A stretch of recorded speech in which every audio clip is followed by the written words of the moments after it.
Hello, ഇതിലേ നമ്മളൊരു power machine, single needle power മെഷീനിൽ എങ്ങനെ ത്രെഡ് ചെയ്യാമെന്നുള്ളൊരു വീഡിയോ ആണ് നമ്മളിതിൽ കൊടുത്തിട്ടുള്ളത്.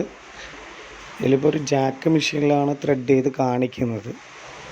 പക്ഷേ ജാക്ക് മെഷീൻ എന്നല്ല, ഏത് മെഷീനിലും നമുക്ക് ത്രെഡ് ചെയ്യാനും 99% ഇതുപോലെ തന്നെയാണ് സിംഗിൾ നീഡിൽ പവർ മെഷീനിൽ നമ്മൾ ത്രെഡ് ചെയ്യാറുള്ളത്.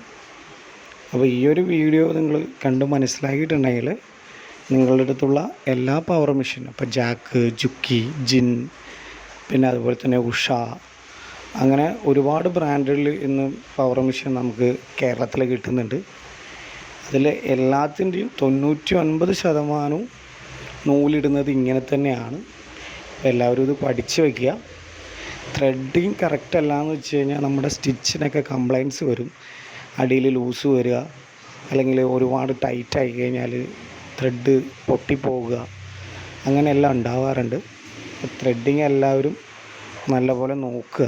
പരമാവധി ഒരു കുറച്ചൊക്കെ വൃത്തിയാക്കി എടുത്തിട്ടുണ്ട് എന്ന് വിചാരിക്കുന്നു.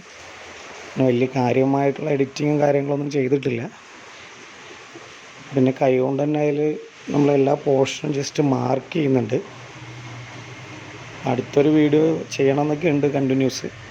അതിൽ ചിലപ്പോൾ നമ്മൾ ഇതിൻ്റെ ഓരോരോ പാർട്സും മറ്റ് കാര്യങ്ങളും എല്ലാം ആഡ് ചെയ്യും. നിങ്ങൾക്ക് പെട്ടെന്ന് മനസ്സിലാവുന്ന രീതിയിലേക്ക് ചെയ്തെടുക്കാവുന്നുണ്ട്. നോക്കാം നമുക്ക്.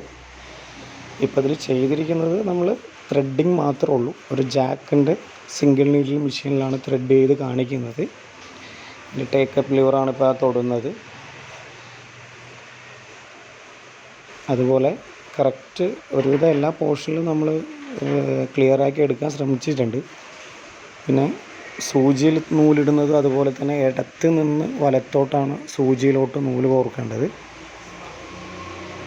സൂചി ഉപയോഗിക്കുന്നത് DB Cross 1 എന്ന് പറഞ്ഞിട്ടുള്ള മോഡലായിരിക്കണം ഉപയോഗിക്കേണ്ടത്.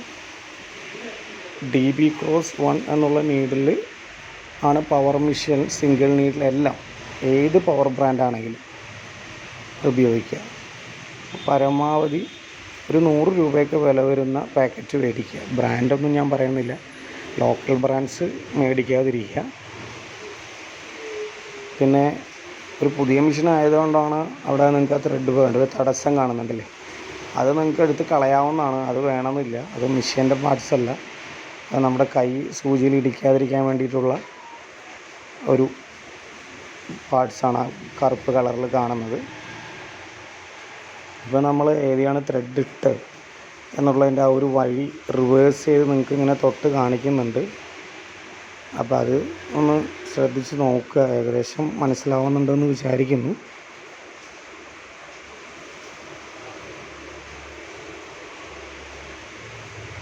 ഇത് ടെൻഷൻ സെറ്റാണ് കേട്ടോ. ആ സ്പ്രിങ്ങും ഇതൊക്കെ കൂടിയുള്ള അതിൻ്റെ പേരാണ് ടെൻഷൻ സെറ്റ്. മുകളിൽ അതേപോലത്തെ ഒരു സാധനം കാണുന്നുണ്ട്, അത് ചെറുതാണ്, അതും ടെൻഷൻ സെറ്റ് തന്നെയാണ്. നമ്മൾ നേരെ ത്രെഡ് സ്റ്റാൻഡിൽ നിന്ന് താഴെ വരെ ഇട്ട് അതിൻ്റെ ഒരു